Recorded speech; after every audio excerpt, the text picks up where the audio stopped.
Hey, this is Roger with True Method Pool Care, making you the pool care expert. We've shown a lot of great tips and tricks for your pool, but now I want to start transitioning into the season.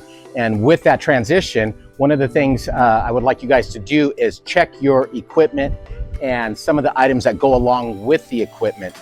The weather, we've had some rain, we've had cooler days this week, but we're about to start coming on where the weather is going to shift pretty dramatically. We're going to have longer days. So we want you to be prepared for the items that you need to make sure that your system will run great. So one of the first things that I would like you guys to do is check your filter. Let's go walk over there and check this one right now.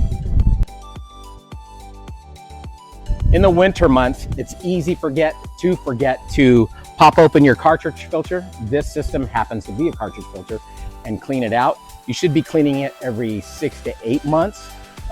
We haven't had that extreme of weather, so 6 to 8 months is fine. If you have a sand filter, make sure you're backwashing. If you have a DE filter, make sure you're backwashing as well. Both of those average 4 to 6 weeks. If you have a DE filter, make sure to recharge it with DE. But you want to make sure you're doing that because, again, it's easy to forget during the winter time. So that's number one, what we want to do. Another indicator of when to clean your filter is your PSI gauge.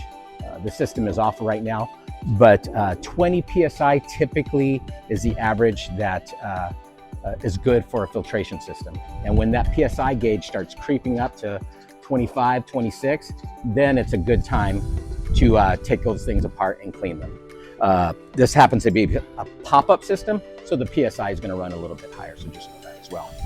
That's number one thing we want you to do. Number two, with the system off, check your skimmer basket. We want to make sure your skimmer basket is intact and there's no holes, so it captures all the debris, because if the debris gets by here, it's going to clog the impeller and create flow issues. You might as well check your O-ring as well. So check those out. That's number two. Let's walk over here. We're going to check number 3, 4, and 5. The next thing we want you to check is your skimmer basket. Same thing as the pump basket. Make sure it's nice and tacked, no holes. You do not want debris to flow through here and get stuck into your equipment over there. Luckily, if you've got a good pump basket, it should catch that debris. The other thing you want to check on is your autofill. Make sure your autofill is working properly. Just give it a push down. There's some different ones. There's Corky's, but most of them have this, where as the weather starts warming up, the evaporation rate is going to be a little bit more. So you want to make sure your autofill is working properly. The next thing you want to check for is having a good floater that has no holes on the bottom. If a chlorine tab falls out of a floater, it will stain the pool permanently. So you want to make sure your floater is intact. You can go online and order them. We prefer here at True Method Pool Care a longer neck one versus a shorter one. And the reason is these shorter ones get stuck in the skimmer, then prevent flow. If you have a longer one, that does not mean fill it with chlorine tabs. Still use the same amount, whether the short or the longer neck version. And right now, make sure those veins are nice and wide open so chlorine can flow.